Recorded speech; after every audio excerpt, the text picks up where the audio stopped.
Alors aujourd'hui, petit podcast où on va passer en revue 3 grosses erreurs assez communes qu'on fait ou qu'on a tous fait en photo et qui rendent nos photos moins bien ou en tout cas qui vont nous faire manquer des occasions ou qui vont un petit peu jouer contre nous. Allez, on va voir tout ça en avant, Guingamp.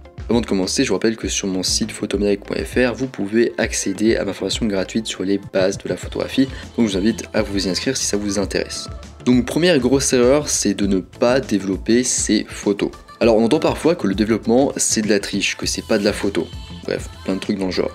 Mais si on se pose un petit peu, qu'on respire un bon coup et qu'on réfléchit, et notamment qu'on remonte dans le temps, on pourra observer qu'en fait la photographie ne s'est jamais limitée à juste prendre une photo. Par exemple à une époque l'argentique dominait, et pour réaliser une photo on choisissait une pellicule avec une certaine valeur ISO, on prenait nos photos puis on devait les développer ou les faire développer. Et c'était d'ailleurs aussi pareil pour les photos au collodion, qui était une technique du coup de photo qui était venue un petit peu avant l'argentique. Il y a toujours une phase de développement qui venait après la prise de vue. Et si on regarde le numérique maintenant, qu'on revient dans le présent, eh bien c'est globalement pareil. On peut réaliser la prise de vue au format RAW, ce qui revient finalement à exposer une pellicule. Ensuite on utilise un logiciel de développement comme par exemple Adobe Lightroom, qui signifie d'ailleurs chambre noire, et c'est pas pour rien, parce qu'en effet ce logiciel est comparable à l'étape de chambre noire par lesquelles on devait passer en photo argentique, pour du coup avoir une photo à la fin. Ainsi en fait une photo a toujours été un processus en 2 grandes étapes, avec en première étape l'exposition, qui est d'ailleurs essentiellement une étape technique, qui consiste à capturer un maximum d'informations de manière optimale avec du coup l'exposition. Bon, alors du coup oui aussi à la prise de vue on a quand même une étape artistique avec la composition qui entre en jeu, et on peut aussi avoir quelques étapes avant comme par exemple le repérage en photo de paysage ou même le briefing en photo de portrait. Mais bref, je m'égare. Et du coup après cette première grosse étape d'exposition, viendra l'étape du développement, qui est en fait lui un processus beaucoup plus artistique.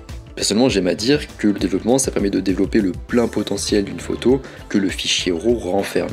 Donc si on y réfléchit, se passer du développement ça revient grossièrement à se passer de la moitié du processus photographique. Alors ok, tout le monde n'a pas la volonté de s'investir autant en photo parce que ça prend quand même du temps, ce que je comprends, mais pour ceux qui ont cette volonté, se passer du développement, c'est un petit peu se tirer une balle dans le pied, voire s'amputer les 2 jambes. D'ailleurs on confond souvent développement et retouche.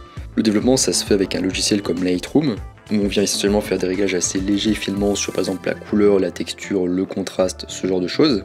Et les retouches c'est avec un logiciel comme Photoshop, où là on va plutôt, on va dire, déformer, modifier profondément la photo, faire des traitements, on va dire, lourds entre guillemets, et faire en fait finalement des sortes de photomontage. Donc c'est pas pareil le développement et la retouche. Maintenant, deuxième grosse erreur assez commune, c'est d'avoir la mise au point sur le déclencheur. Alors c'est un sujet totalement différent, mais comme vous l'avez sans doute déjà remarqué, par défaut, votre mise au point est sur votre déclencheur, donc sur le bouton sur lequel vous appuyez pour prendre une photo. Mais plus vous allez progresser, plus vous allez en fait voir que ce n'est pas forcément très pratique. Car déjà ça vous oblige à choisir entre 2 modes, donc le mode continu qui fait la mise au point du coup en continu, notamment très pratique pour les sujets en mouvement, et le mode à mise au point unique du coup qui fait juste la mise au point une seule fois et qui se bloque et qui est très utile pour les sujets immobiles.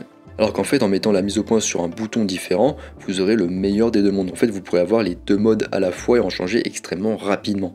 En fait vous pouvez tout simplement rester appuyé sur cet autre bouton pour en fait faire la prise de vue en continu, puis simplement relâcher ce bouton pour en fait revenir à une prise de vue avec mise au point unique et bloquer en fait la mise au point surtout.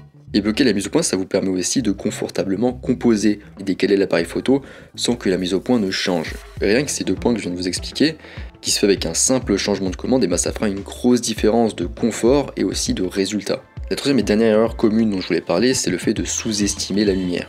Alors pour rappel, la photographie signifie écrire avec la lumière, donc on peut se douter que la lumière c'est important quand même.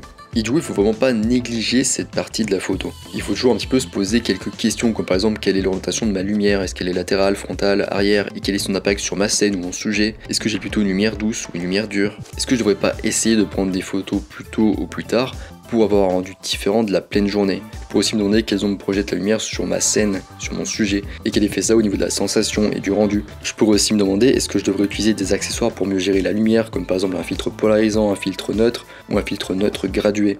Et enfin aussi par exemple est-ce que je devrais utiliser un pare-soleil. Bref il y a plein de questions qu'on peut se poser au sujet de la lumière et qui peuvent améliorer un petit peu sa gestion et du coup le rendu final de nos photos. Voilà, du coup on arrive à la fin de ce podcast sur 3 grosses erreurs qu'on peut tous avoir commis ou qu'on commet encore en photo et qui peuvent beaucoup jouer contre nous. J'espère du coup que ça vous a plu, que c'était un sujet qui vous a intéressé. Je vous rappelle que sur mon site photomaniac.fr vous pouvez toujours accéder à ma formation gratuite sur les bases de la photographie. Moi je vous laisse ici à vos anciennes erreurs maintenant je l'espère et je vous dis à bientôt sur les internets mondiaux.